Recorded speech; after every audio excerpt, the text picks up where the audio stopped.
வெளியேறு என்று முதல் குரல் கொடுத்த மாபெரும் வீரன் யார் என்று கேட்டால் அது பூலித்தேவன் மட்டும்தான். அவன் நம்முடைய பாரம்பரியத்திலே வந்தவன், நம்முடைய விந்து என்பதை நீங்கள் மறந்துவிட வேண்டாம். அதற்கு பிறகாக ஜஸ்டிஸ் கட்சியினுடைய நீதி கட்சியினுடைய ஆதிக்கங்கள் தமிழ்நாட்டிலே மட்டுமல்ல இந்தியா முழுக்க இருந்த காலகட்டத்திலே பெரிய பெரிய ராஜாக்கள் எல்லாம் ஆண்டு கொண்டிருந்த அந்த காலகட்டத்திலே வெள்ளையனுக்கு கைக்கூலிகளாக இருந்து கொண்டிருந்த காலகட்டத்திலே பொதுமக்களை பற்றி கவலைப்படாமல் சமூக அக்கறை இல்லாமல் தன்னுடைய சொந்த நலனுக்காக வெள்ளைக்காரனுக்கு அடமானமாக இருந்து கொண்டிருந்த காலகட்டத்திலே அந்த கட்சியினுடைய தலைவர்களாக இருந்தவர்கள் எல்லாம் எதிர்த்து காங்கிரஸ் கட்சியை தென் மாநிலத்திலே வளர்த்து அந்த காங்கிரஸ் கட்சிக்காகவும் இந்திய தேசத்திற்காகவும் தன்னுடைய உடல் உழைப்பு தன்னுடைய உடைமைகள் அத்தனையும் இழந்து கடைசியாக குற்றவாளி கூண்டிலே நிறுத்தப்பட்டு இறந்து போன தெய்வம் முத்துராமலிங்க தேவர் அவர்கள்.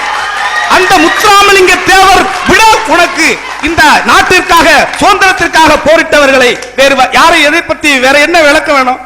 ஆரம்பிச்சது நம்ம அரிச்சுவடியே இல்லாமல் இருந்த தமிழ்நாட்டிலே காங்கிரஸ் கட்சி தென் மாவட்டத்திலே வளர்த்து விட்டவர் நமது சமுதாயம். ஆகவே நமது சமுதாயத்தினுடைய பங்கு ஒட்டுமொத்தமாக தமிழ்நாடு மட்டுமல்ல இந்தியாவிலேயே நமது சமுதாயத்தினுடைய பங்கு மிகப்பெரிய பங்கு இருக்கிறது.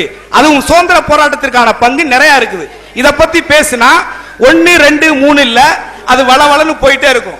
அதனுடைய கடைசியாக அங்கே பூலித்தேவனிலே ஆரம்பிக்கப்பட்டு கடைசியாக முடிவுரைக்க வர வேண்டும் என்று சொன்னால் இன்றைக்கு ஒருவன் இந்த சமுதாயத்திற்காக போராடி கொண்டிருக்கின்ற உண்மையான போராளி யார் என்று கேட்டால் இதை அமர்ந்திருக்கின்றாரே வாண்டையார் அவர்கள். நாட்டை